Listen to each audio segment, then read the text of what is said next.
is Ryan Cam, and welcome back to my series celebrating faith-based movies all throughout the month of April, the month of Easter. I'm covering a few of my favorite movies inspired by the Bible or based on the Bible itself. I want to give a preemptive thank you for all of the love shown to the Ben-Hur video. Didn't expect that, but I appreciate it nonetheless.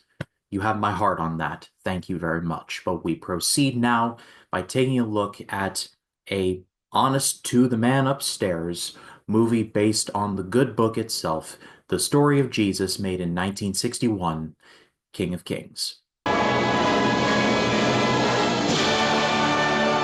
This was directed by Nicholas Ray and it starred Jeffrey Hunter, and this movie is pretty much the story of Jesus. It covers all the hits, from his birth to his baptism to the Sermon on the Mount to his temptation in the desert, Lent, 40 days, 40 nights, all the way up to the crucifixion. If you can name it, King of Kings covers it. It pretty much is the 1960s version of The Chosen. It just covers Jesus' life from beginning to end in one 2-hour, 40-minute package. I had seen this movie before and I had a lot of respect and love for it. However, it had been a very long time since I had seen it. I'm glad I rewatched it for the sake of this series because I forgot how good this movie is. I don't think I nearly love it as much as Ben-Hur, but Ben-Hur is like an all-time favorite. This, though, is one of the better movies about the life of Jesus, regardless of era. I feel like this movie did its best to capture the spirit and the message without alienating people, if that makes any sense. It's a great window into not just the time period, but also Jesus's teaching without going into a full-blown sermon.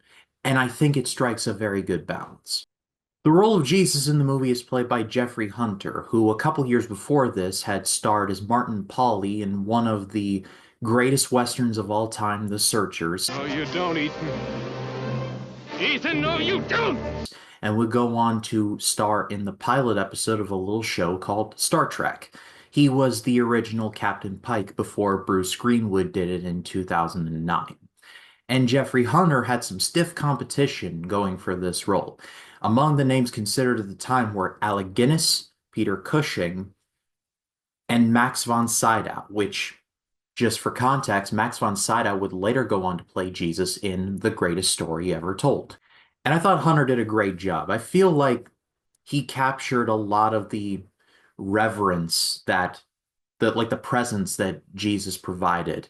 However, humanizing him to a level that we all can understand. One of my all-time favorite scenes in this movie is the Sermon on the Mount, and I recommend that if you just watch one scene from this, watch the Sermon on the Mount. The movie also looks fantastic. It was shot on location in Spain, and the location just feels grand and expansive. The movie also looks incredible. The shots are just awesome. This movie does not feel like it was shot in 1961. It felt like it was shot like if you were to show this today with modern sensibilities, it would fit right in. This feels like something like Nolan or Fincher would probably shoot. And I know that sounds like a grand statement, but it's true. There are some shots in the movie where like my jaw was on the ground. There's a shot in where Jesus is being crucified where I was just saying to myself, I know GoPros were not a thing, but that looks like it was shot with a modern GoPro today.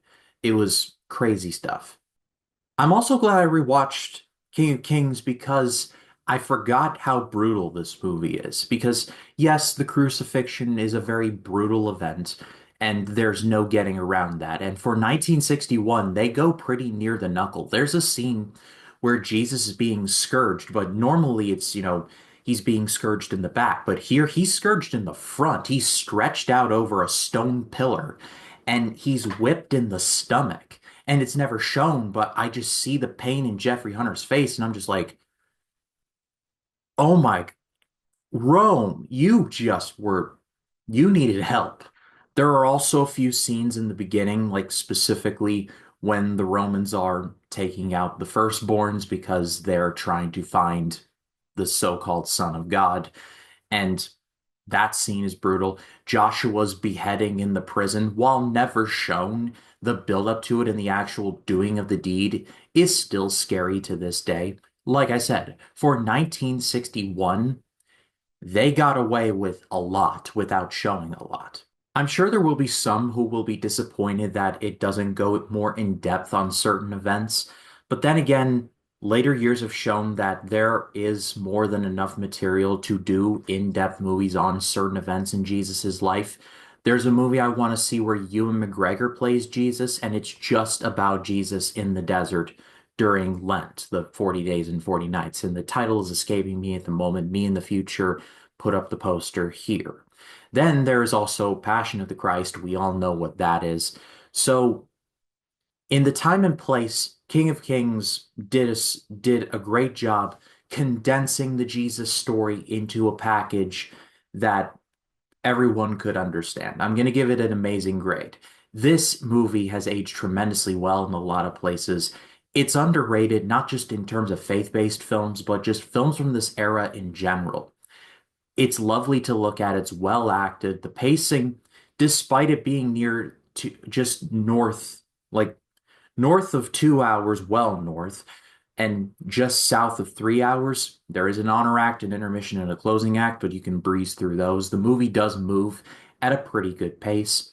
There's a lot to love here, and I can't recommend it enough. But I pass along to all of you. If you have seen King of Kings, what did you think about it? Let me know in the comments. I would love to read what you have to say. And next week, I'm going to be covering a Bible adjacent movie. However, it's about a man who really did a lot of really good things in a really sad and traumatic time. And I'm going to have a very special guest on to cover it with me. It's Mel Gibson's Hacksaw Ridge.